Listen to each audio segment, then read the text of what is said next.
The Devil's Chord is the second episode of this latest new season of Doctor Who. Does this episode work some magic? Is this better than that first episode? Let's talk about it. Let's find out.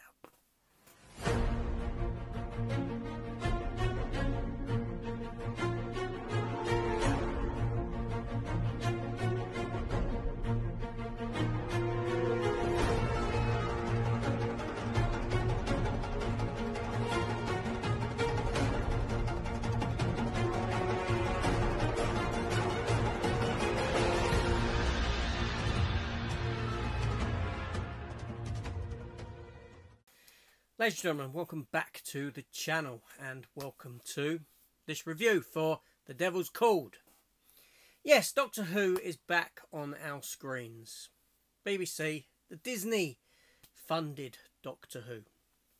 Cootie Gutwar, Millie Gibson. This episode here. So this episode begins a year in the future, 2025. There's a young boy with a music teacher. Music teacher's teaching him some stuff on the piano. The boy is unimpressed. He's bored, but the teacher plays what is called the Devil's Chord, a musical chord that actually summons a character called the Maestro. Yes, the Maestro. Now, let's set aside the obvious and the obvious problems and the obvious messaging and this sort of a thing therein. The Maestro's played by, I think her name is Jinx Monsoon, a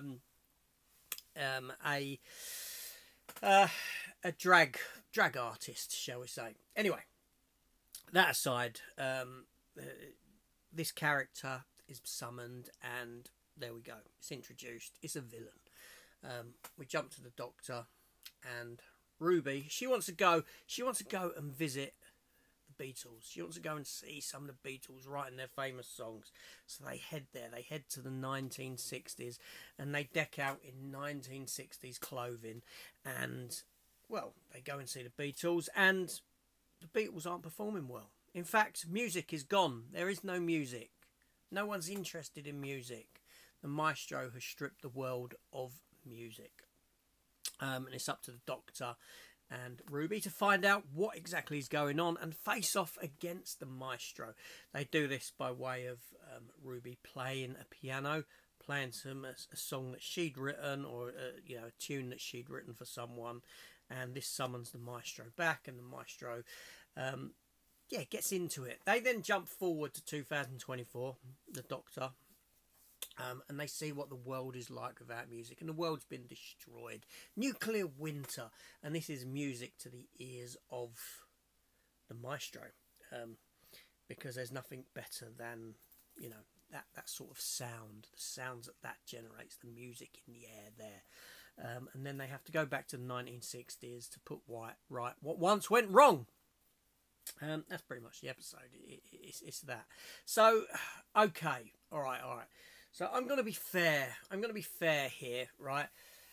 Number one, I think Cootie Gutwar looks far better dressed in 1960s clothing with the actual afro than what he does as the General Doctor. I think he looks great. I think he's fitting into the role better. I think he comes across as more comfortable as the Doctor here, and his personality as the Doctor is coming out. We've got an interesting villain by way of the Maestro, who's actually the child of the toy maker from a couple of episodes ago. That classic character, but where the toy maker was everything's a game to him. This one is focused on music. So you've got an interesting character there, an interesting villain. Which I liked what they'd done there. I liked the writing. Although the performance, I didn't like. It was very, very, what's the word I'm looking for? It was very over the top. It was very pantomime. It was very pantomimey, and that drew me out somewhat. So we had a really good start to this episode, dragged down by one main performance, shall we say, that I didn't get on board with. But I did like the character. The episode looked good. I Can't deny that. There's battling with music. You know, we've had that in something like Doctor Strange, haven't we? But the episode goes out on a dance routine. Okay, this is like the second time we've had something similar to this, and it's going this way. You know, I want to be fair to this. I want to be fair to it. There's a lot I disliked in this episode, but there's a lot that I enjoyed. Yeah, Kuti Gutwa, you know, I'm warming to him. I'm warming to him somewhat, which I'm very surprised that that's happening. Honestly, I think that there's sparks of decent writing in here, you know, but it's all hampered by, like I said, a poor performance and messaging that has to be, you know, and at the moment that messaging of which I speak is sprinklings of still. It's very, with the exception of the casting and the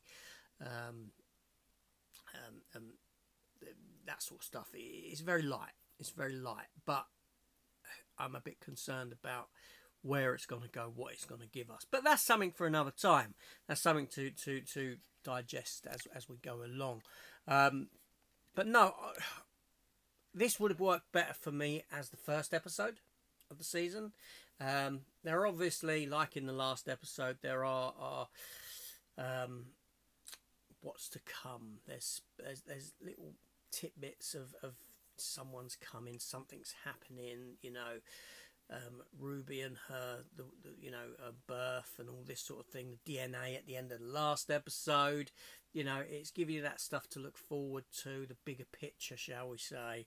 But yeah, it wasn't bad. It wasn't bad at all, you know. I'm going to say that. I'm not going to come down hard on it. Yeah, let me know your thoughts on this episode down below in the comments. And yeah, did you like it? Didn't you like it? Let's talk.